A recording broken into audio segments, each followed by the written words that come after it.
Hello everyone, my name is Ufuk and I am a PhD student at the Middle East Technical University in Turkey. I am excited to present StreamDEQ, an efficient video inference scheme based on the recently introduced deep equilibrium models. With our work, we address online streaming video processing.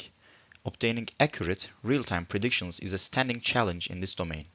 Using standard feed-forward networks, we can typically improve the accuracy by increasing the depth at the cost of increased compute times.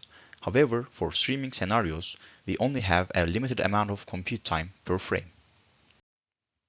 Most video processing methods rely on keyframes, optical flow, feature aggregation, or saliency for improved accuracy or speed. With our proposed solution, we would like to eliminate the dependence on keyframe-based heuristics and optical flow. Instead of simply performing prediction on each frame independently, we would like to leverage the correlation of nearby frames. We propose reusing the extracted features of the previous frame and update them by minimally processing the current frame. For this purpose, we introduce an implicit layer-based approach to perform efficient inference over time. Deep equilibrium models, or shortly DEQs, are a recent addition to the implicit model family. DEQ focuses on language modeling tasks, whereas multiscale deep equilibrium models, shortly MDEQ, focuses on image-based prediction tasks.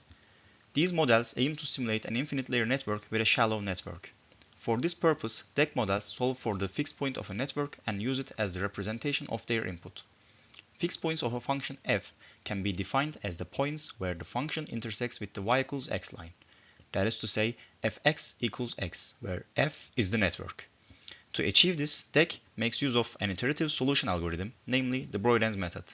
When applied to videos, DEQ would perform a fixed number of iterations on each frame starting from scratch. The iterative nature of DEQs make them an attractive candidate to build our proposed method. Since consecutive frames are highly correlated, we propose reusing the representation of the previous frame as the starting point for the computations on the current frame. At each new frame, we perform only a small number of Broyden iterations.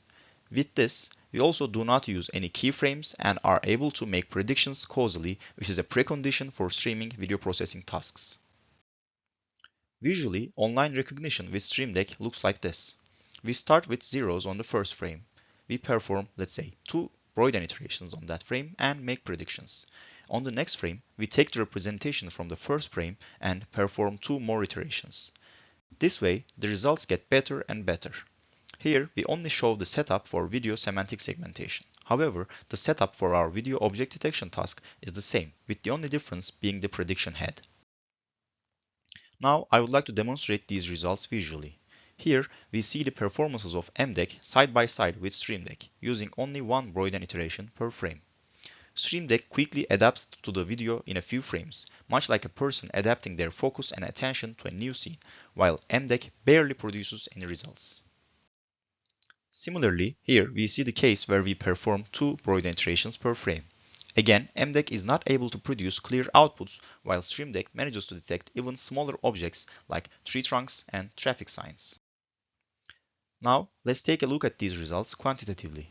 On both StreamDEQ's semantic segmentation and ImageNet with video object detection tasks, StreamDEQ with 8 iterations performs nearly on the level of MDEQ while being approximately 3 times faster. Thank you for listening. Please see our paper and project page for more technical details, evaluation, and code.